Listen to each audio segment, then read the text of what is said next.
For me as a Tesla stock investor, this is by far the worst news that we had this year for Tesla stock. Russian missiles crossed into NATO member Poland, taking out two civilians. This is all over. This is happening right now. The story is still developing. I will dive into specifically what this means for Tesla stock. This seems to be where the missile hit.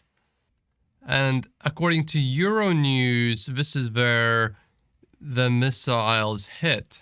When I zoom in, there's basically nothing in here. I mean, if this is an accident, how do you take out two people? This is literally in the middle of nowhere.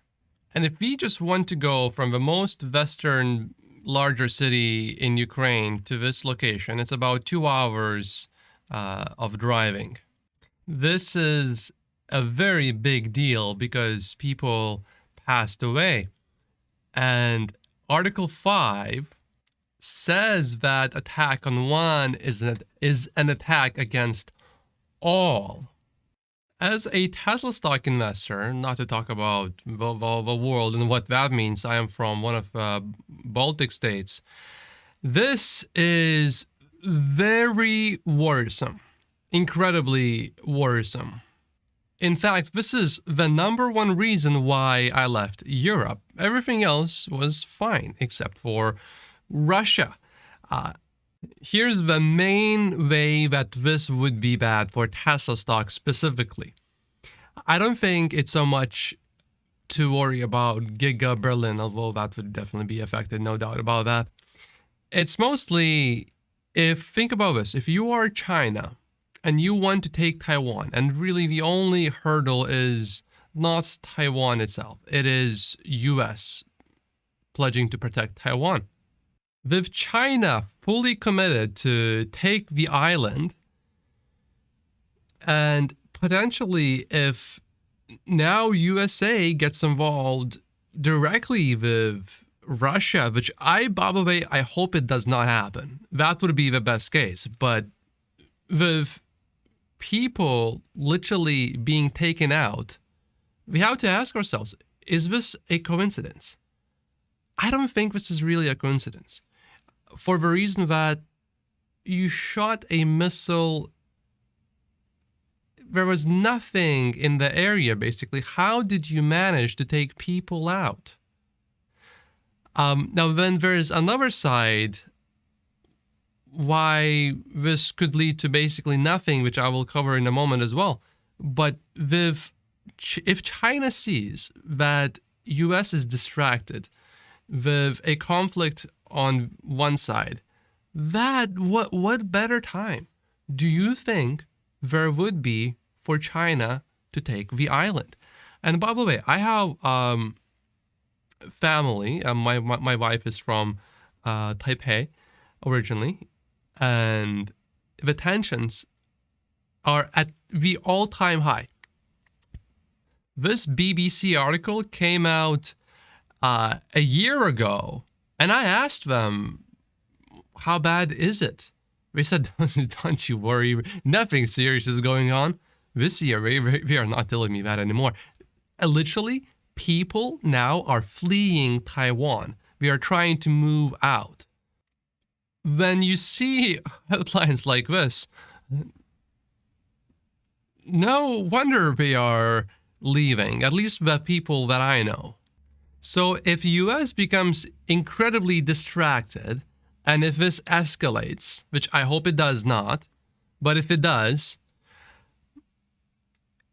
I think the chances are very high that China would move to take the island.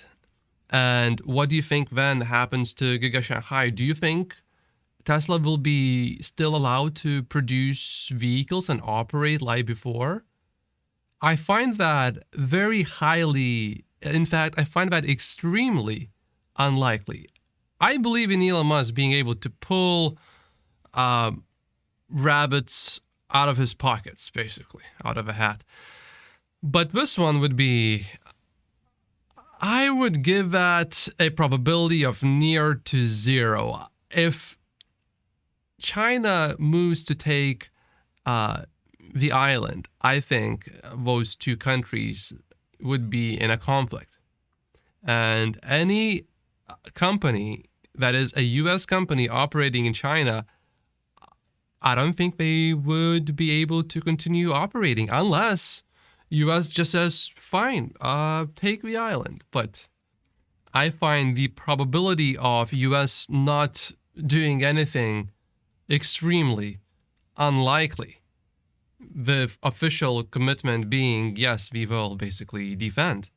Although this goes sort of back and forth, the commitment changes, but still, it would appear to me that chances are US would more likely step in, unless China somehow takes the whole island in like a day and US does not have any time to respond at all. But think about Ukraine, where you have no ocean, no sea in between the two countries. There's no real border, really. And Ukraine has been preparing for this for how long? 6, 7-ish years, roughly. And it's a very poor country. Taiwan is a very rich country, and they have been preparing for this for all of the island's history, basically modern history.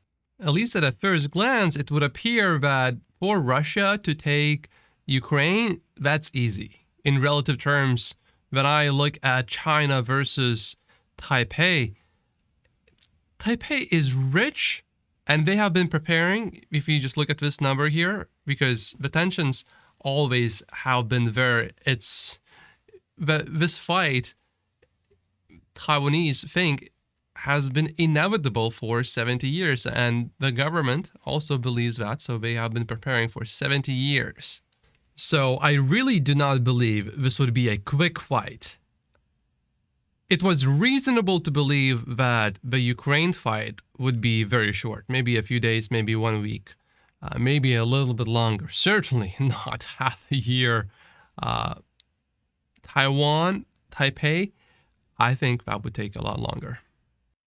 The distance between the island and mainland China is just 110 miles.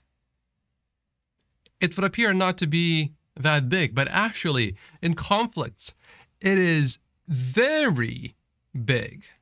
Until this very moment, my expectation was that this will not move into a NATO country territory, that the conflict is just between Ukraine and Russia, and then NATO basically sneaks in some weapons, and that's about it.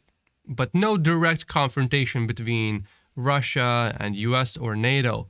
Now, that has changed. That no longer, what we had till now is no longer the case, unfortunately. I think it would be very different if we did not have anyone that passed away. But we do. This is a big deal. I don't think this will invoke Article 5. I don't think so. But this crossed a line, a very important line, where until now,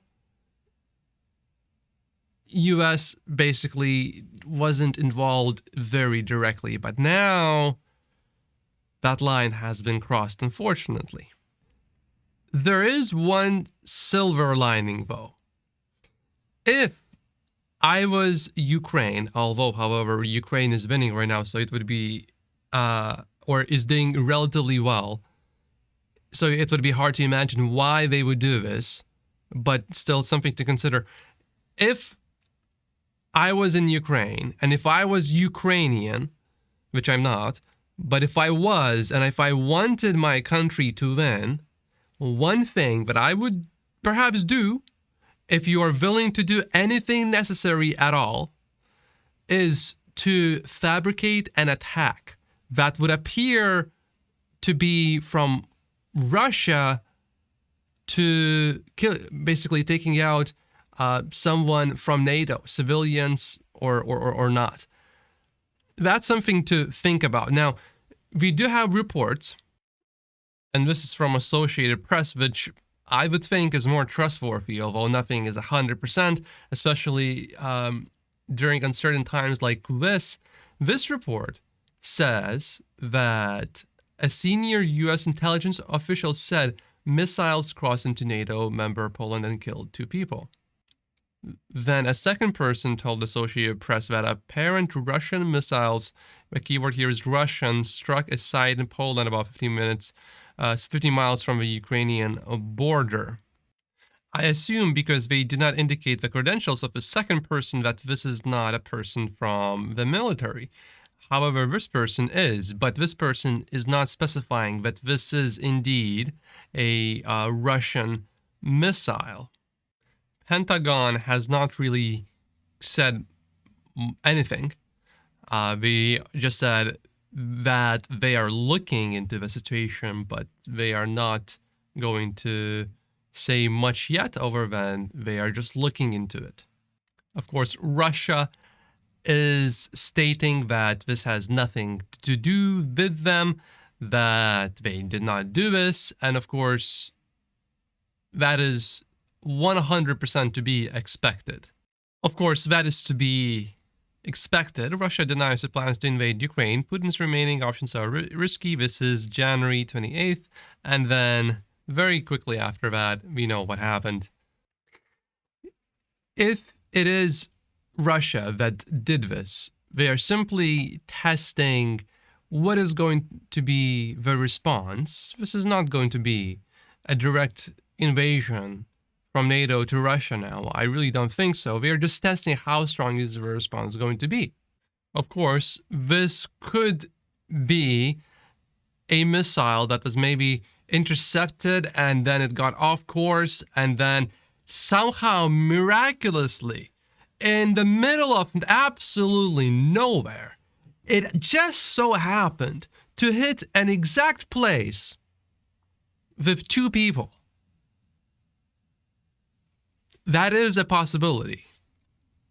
Not a likely possibility. I would probably give it less than 1% chance, which I believe still is the chance that I would lose money as long as I hold Tesla stock until the end of 2030. So what does this change, if anything, for Tesla stock long term? Long term, I don't think this changes too much. If we do have a global conflict, it would not be short term, it would be an absolute catastrophe, no doubt about that. Long term, however, I don't think it would be, as long as you stay alive, I don't think it would be a very big deal. Returns could be hurt, of course, but personally, long term, from a financial point of view strictly, I am not really worried. From a point of view as a human being, I am very worried. This is very worrisome for me personally. How are the markets responding? Well, at first they did not take the news well, but then later, as it seemed that, as it became more apparent that the conflict is not exactly going to escalate at least this very moment, then the markets calmed down and came back up. But this, for me personally, this is by far the worst news for Tesla stock this whole year. Elon selling close to something like $40 billion in Tesla stock over the last 18 months. To me, is nowhere near as bad as this, because this is an important line that has been crossed and it's very hard to come back from that. But my hope is that our leaders come to their senses and do not do anything rash, and that the conflict somehow de-escalates. I really hope that is the outcome. But in investing, hope is not something that I rely on at all. But this is my hope. I made a video before why Tesla stock would be okay in a global conflict. you may watch it right here. Like the video if you haven't yet, although this has been terrible news, but it helps reaching more to reach more people. Subscribe if you haven't yet, if you like more breaking news updates like this one. And I will see you later in the next video. Thank you so much. My name is Matt Posius, and I'll see you later.